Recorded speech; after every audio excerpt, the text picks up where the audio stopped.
আসসালামু আলাইকুম প্রিয় শিক্ষার্থী বন্ধুরা, তোমরা কেমন আছো? আশা করি তোমরা একটু চিন্তিত আছো যে আজকে ক্লাস কি হবে। আমরা আজকে তোমাদের ক্লাসে নিয়েছি এসএসসি মানবিক বিভাগের পৌরনীতির, যেটি থেকে তোমাদের একটি সাজেশন নিয়ে এসেছি, যেখান থেকে তোমাদের সর্বোচ্চ সংখ্যক তোমরা পরীক্ষায় উত্তর করতে পারবে এবং একই সাথে আমাদের এই একটা ক্লাসেই তোমার শতভাগ কনফিডেন্স লেভেল হাই হয়ে যাবে। ভাইয়া, শতভাগ কনফিডেন্স কি সম্ভব একটা ক্লাসে? হ্যাঁ, কিভাবে সম্ভব এটা তোমাদেরকে আজকে আমরা দেখাবো এবং এটাতে আলোচনা করব। এবং আমরা যদি শুরুতে দেখি সেটা হচ্ছে আমরা পরিণতিতে কি দেখতে পাই। পরিণতি হচ্ছে তোমাদের সংক্ষিপ্ত সিলেবাস। তো সংক্ষিপ্ত সিলেবাসের আমরা যদি গুরুত্বপূর্ণ অধ্যায় সমূহ জানি, সেটি হচ্ছে প্রথম অধ্যায়, তৃতীয় অধ্যায়, চতুর্থ অধ্যায়, ষষ্ঠ, সপ্তম এবং অষ্টম। তোমাদের ইতিমধ্যে ৬টা অধ্যায় দেওয়া আছে এবং ৬টা অধ্যায় থেকে তোমাদের সৃজনশীল প্রশ্ন সর্বমোট ৮টা আসবে। আমরা পরবর্তী স্লাইডে যদি যাই, সেখানে বিস্তারিত দেওয়া আছে। আমরা যদি দেখি সৃজনশীল প্রশ্ন, এবং সৃজনশীল প্রশ্ন কিন্তু ৫০ নম্বর। এটি কিন্তু ভাইয়া কম না, ৫০ নম্বর। তো তুমি যে সৃজনশীল প্রশ্ন দেখো, তোমার ওখানে ৮টা সৃজনশীল আসবে, যেখানে তোমার ৬টা অধ্যায় থেকে ৮টা সৃজনশীল আসবে এবং তোমাকে লিখতে হবে ৫টা অধ্যায়, অর্থাৎ ৫টা। এখন এর পরবর্তীতে আমরা কি হবে, সংক্ষিপ্ত প্রশ্নোত্তরে যদি আসি, সৃজনশীল প্রশ্নের প্রতিটি মান হচ্ছে ১০, সংক্ষিপ্ত প্রশ্ন ২০ নম্বর, বহু নির্বাচনী ৩০ নম্বর। হ্যাঁ ভাইয়া এবং আপুরা, তোমাদের উদ্দেশ্যে যেটা বলছি সেটা হচ্ছে ৮টা সৃজনশীল থাকবে, ৮টার মধ্য থেকে তোমাদেরকে ৫টা সৃজনশীল লিখতে হবে, যেখানে ৫, প্রতিটি সৃজনশীলের নম্বর হচ্ছে ১০, যেখানে ৫০ নম্বর, এবং তোমাদের কি থাকবে সংক্ষিপ্ত প্রশ্ন। আমরা দেখতে পেয়েছি সংক্ষিপ্ত প্রশ্নের মান কিন্তু ২০, অর্থাৎ ১০টি প্রশ্ন থাকবে, যেখানে তোমার প্রতিটি প্রশ্নের জন্য ২ নম্বর করে, যেখানে ১০ দুগুণ ২০ নম্বর থাকবে হবে, এবং ১৫টি প্রশ্ন থাকবে। এখানে তোমার বাছাই করার সুযোগ আছে যে তুমি ১৫টির মধ্যে তোমার যদি ১০টা কমন থাকে বা যে ১০টা তুমি অনেক ভালো লিখতে পারবা, সেই ১০টাই কিন্তু তুমি উত্তর দিতে পারবা। এর পরবর্তীতে আমরা যদি দেখি বহু নির্বাচনী প্রশ্ন, আমরা জানি বহু নির্বাচনী বা MCQ, মাল্টিপল চয়েস কোশ্চেন। তো ভাইয়া, বহু নির্বাচনী বিষয়টা হচ্ছে তোমার একটি প্রশ্ন দেওয়া থাকবে, যেখানে তোমার অপশন থাকবে, অর্থাৎ ৪টির মধ্যে যেটি সঠিক উত্তর তুমি সেটি ওখানে লিখতে পারবে। এখন এখানে কোনো এটা থাকবে না যে ৪০টির মধ্যে ৩০টি থাকবে, এটা ৩০টি থাকবে এবং ৩০টির মধ্যে তোমাকে ৩০টি উত্তর করতে হবে। তাহলে আমরা যদি আরেকবার আসি যে তোমার প্রশ্নপত্রটা কি, তাহলে প্রশ্নপত্র হচ্ছে আমার ৮টা সৃজনশীল থাকবে, সেখান থেকে ৫টা সৃজনশীল আমার উত্তর করতে হবে। প্রতিটি সৃজনশীলের জন্য নম্বর হচ্ছে ১০, আমার সর্বমোট নম্বর ৫০।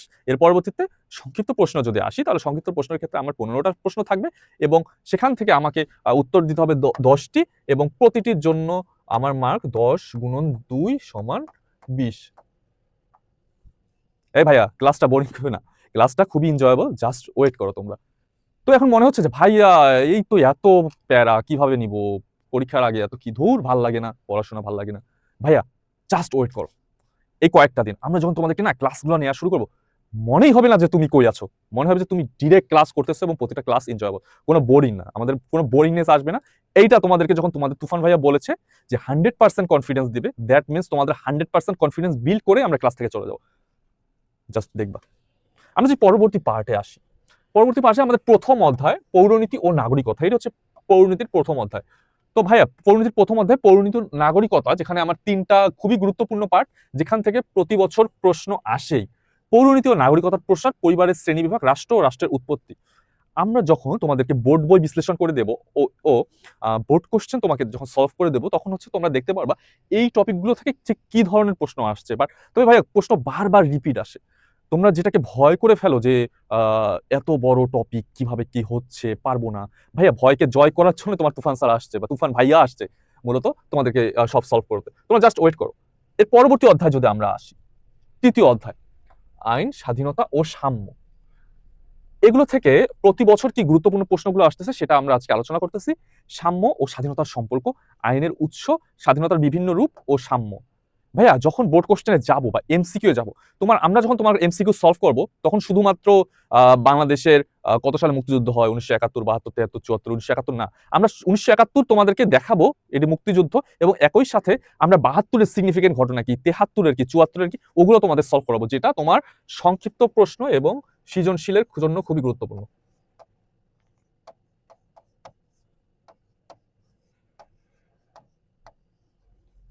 এই যে তুফান ভাইয়ার হাতের লেখা খারাপ, তোমাদের মনে হচ্ছে যে ভাইয়া আমাদেরও হাতের লেখা খারাপ, অবস্থা ভালো না, কি হবে? ভাইয়া, তোমার হাতের লেখা বোঝা গেলেই আলহামদুলিল্লাহ, দ্যাটস এনাফ। এবং তোমাকে ওই উদ্দীপকের গুরুত্ব অপরিসীম এই কথাগুলো না, তোমাকে মূলত পাঠ্য বইয়ের আলোকে সব থেকে যেটা তোমার বলতে গেলে খুবই গুরুত্বপূর্ণ কথা, পাঠ্য বইয়ে যেটা বলা আছে সেইটাকে তোমার ভাবার্থ করে ফুটিয়ে তুলতে হবে লেখায়। তাহলে তুমি মূলত আগের মতো এখন নাই যে তোমার খাতার ওজনে দেখে মার্কস দিবে, এখন কিন্তু খাতার স্ট্যান্ডার্ড দেখে মার্কস দেবে। So don't be panicked. আমরা যদি নেক্সট স্লাইডে যাই, তাহলে আমরা দেখতে পাবো চতুর্থ অধ্যায়, রাষ্ট্র সরকার ব্যবস্থা। আমরা এখানে ৩টা গুরুত্বপূর্ণ টপিক আছে যেগুলো থেকে প্রশ্ন আসে এবং বাকিগুলো আমরা দেখাবো একটু সময় ধরে। অর্থনৈতিক ভিত্তিতে রাষ্ট্র, ক্ষমতার উৎসের ভিত্তিতে রাষ্ট্র, ক্ষমতা বন্টন, নীতির ভিত্তিতে সরকারের শ্রেণী বিভাগ। আমরা যখন কোশ্চেনগুলো সলভ করবো তখন আমরা দেখতে পারবো যে তখন আমি তোমাদেরকে দেখাবো এই টপিকগুলো থেকে বারবার হচ্ছে কোশ্চেন রিপিট হচ্ছে, প্রতিটা বোর্ডে কোশ্চেন রিপিট হচ্ছে। তো পরবর্তী যদি আমরা অধ্যায়টা যাই, সেটি হচ্ছে ষষ্ঠ অধ্যায়, বাংলাদেশের সরকার ব্যবস্থা। ভাইয়া এই টপিকটা খুবই গুরুত্বপূর্ণ। বর্তমান তোমাদের এসএসসি তে এই টপিক থেকে প্রশ্ন আসবেই। তোমরা লিখে রাখো, এই টপিক থেকে প্রশ্ন আসবেই। বাংলাদেশের রাষ্ট্রপতি, প্রধানমন্ত্রী, উপজেলা, জেলা, কেন্দ্রীয় প্রশাসন এবং বাংলাদেশের আইনসভা ও বিচার বিভাগ, এখান থেকে দুটো আসতে পারে। প্রতি বছর এইভাবেই আসতেছে। তো আমরা যখন পড়বো সেটা হচ্ছে রাষ্ট্রপতি কি, রাষ্ট্রপতি শাসিত সরকার ব্যবস্থা কি, প্রধানমন্ত্রী এবং মন্ত্রী পরিষদ কিভাবে গঠিত হয়, তাদের সরকার ব্যবস্থা কি, তাদের কাজ কি। তারপরে আমরা পড়বো উপজেলা, জেলা, বিভাগীয়, এটা হচ্ছে স্থানীয় প্রশাসনের অধীনে, যেটাকে আমরা স্থানীয় প্রশাসন বলতে পারি।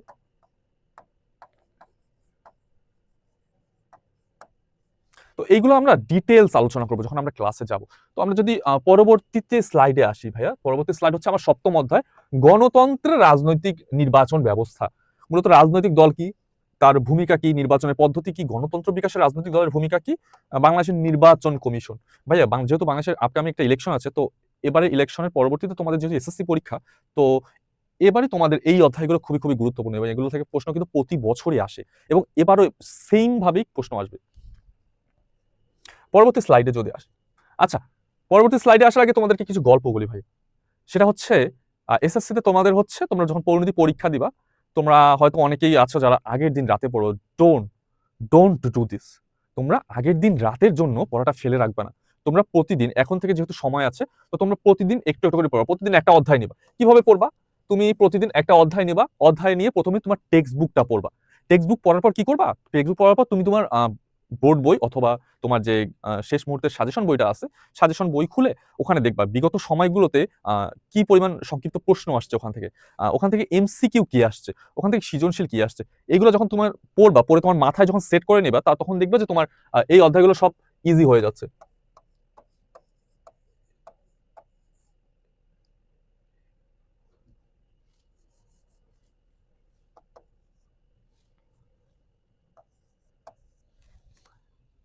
সো আমার মতে এমন প্যানিক হওয়া যাবে না, দেখা যাবে তোমার বানানেও ভুল হয়ে চলে আসছে।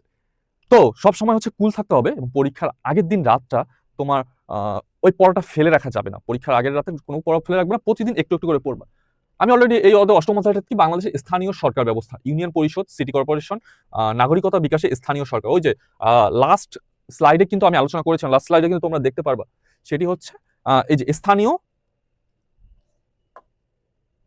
প্রশাসন, মানে স্থানীয় সরকার ব্যবস্থার আন্ডারে উপজেলা, জেলা ও কেন্দ্র। এইটা আমরা লাস্ট স্লাইডে পেয়েছিলাম। এর পরবর্তীতে শেষ স্লাইডে হচ্ছে অধ্যায়টার নামে বাংলাদেশের স্থানীয় সরকার ব্যবস্থা। তো আমরা এই অধ্যায়টা যখন পড়বো তখন দেখবো এই অধ্যায়ে কি ধরনের প্রশ্ন আসে এবং তোমাদের কোন টপিকগুলো বেশি ইম্পর্টেন্ট সেগুলো তো আমরা ইতিমধ্যে তোমাদের দিয়ে দিয়েছি। ইউনিয়ন পরিষদ, সিটি কর্পোরেশন, নাগরিকতা বিকাশে স্থানীয় সরকার। আমরা এই প্রশ্নটা বেশিরভাগ দেখতে পাই ঘ নাম্বারের ক্ষেত্রে তারা উঠাই দেয়। তো ভাইয়া আমরা ইতিমধ্যে তোমাদেরকে শর্ট সিলেবাসটা আলোচনা করেছি এবং বাংলাদেশের মধ্যে এই প্রথম কোনো অনলাইন প্ল্যাটফর্ম সহায়ক স্কুল তোমাদের দিচ্ছে এসএসসি মানবিকের জন্য একটি পূর্ণাঙ্গ কোর্স প্ল্যান।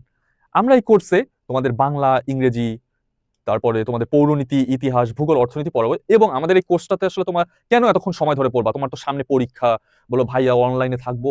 হ্যাঁ, তুমি অনলাইনে থাকবা, তবে আমাদের ক্লাসগুলো করবা। অনলাইনে অযথা সময় নষ্ট নয়। তুমি এসএসসি তে যদি একটা ভালো জিপিএস সিকিউর করতে পারো, আমরা তোমাকে চেষ্টা করবো, আমরা তোমাদের পথটা ধরাই দেবো, বাট আলটিমেটলি পড়াটা কিন্তু তোমাকেই পড়তে হবে। বুঝছো ভাইয়া? ভাইয়া, এই যে আপু, তোমরা তো বুঝতে পারছো নাকি? আমরা তোমাদেরকে যেটা করাবো, আমি আমার পরিণতি ক্লাসে, সেটা হচ্ছে আমরা তোমাদেরকে ওয়ান শট এমসিকিউ ক্লাস করাবো, অর্থাৎ বিগত সময় বোর্ড কোশ্চেন আমার স্কুল ঢাকা এবং বাংলাদেশের সেরা যে স্কুলগুলো আছে, স্কুলগুলোতে বিগত সময়ে আসা এবং টেস্ট পরীক্ষায় আসা তাদের যে কোশ্চেন প্যাটার্ন, আমরা সেটা তোমাদেরকে সলভ করাবো। এরপরে আমরা তোমাদেরকে কি দিব? আমরা তোমাদেরকে দিব বিগত সময় সৃজনশীল প্রশ্ন। আমি যদি তোমাকে একটা অধ্যায় 5টা সৃজনশীল করাই, তোমার ওই অধ্যায় আর কিছু থাকলো ভাইয়া? তুমি বলো, আপু তুমি বলো, কিছু থাকলো? কিছুই থাকবে না। আমরা ওই অধ্যায়গুলো ধরে তোমাদেরকে বিগত সময়ের সৃজনশীল প্রশ্নগুলো তোমাদেরকে সলভ করাবো। এরপরে আমরা কি দেবো ভাইয়া? তোমার পাঠ্য বই, তোমাদের তো যে পাঠ্য বই নিয়ে তোমরা শুধু দাগাইতে থাকো, কি পড়ো ভাইয়া বুঝি না, সিভিক শব্দটি কোথায় আসছে, ল্যাটিন শব্দ সিভিস এবং সিভিটাস থেকে আসছে, নগর ও নাগরিকতা। তো ভাইয়া এগুলো পড়া এত, আমরা তোমাদেরকে গুরুত্বপূর্ণ লাইনগুলো হচ্ছে দাগাই দেবো, যাতে তোমার পরীক্ষার 1 দিন 2 দিন আগে তোমরা ওই লাইনগুলো পড়ে গিয়ে এক্সামে ভালো করতে পারো। এরপর ভাইয়া আমরা কি দেবো? তোমার যে সংক্ষিপ্ত প্রশ্ন আসতেছে, আমার 15টা আসতেছে, এখান থেকে হচ্ছে আমার 10টা দিতে হবে।